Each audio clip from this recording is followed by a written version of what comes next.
Балалар енді Мұхтар Мағауин бойынша, Мұхтар Мағауиннің шығармасы «Бір атаның балалары» бойынша, «Бір атаның балалары» повесі бойынша диалог құрамыз. Ол үшін қарама-қарсы сандар әдісін құрамыз. Яғни Олеся мен Сибирь бір-біріне сұрақ қойып жауап береді, Ерасыл мен Дидар және Артем мен Анель бір-біріне сұрақ қойып диалог құрастырамыз. Жақсы ма? Дайынбыз ба балалар?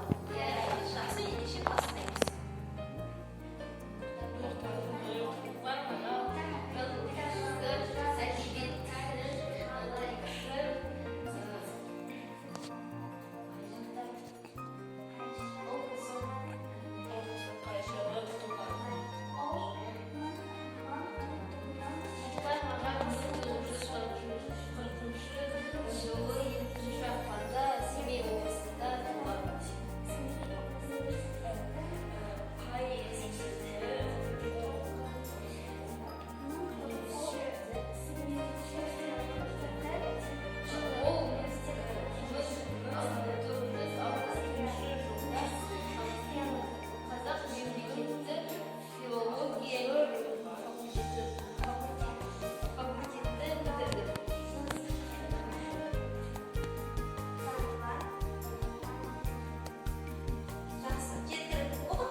Отырамыз орнымызға.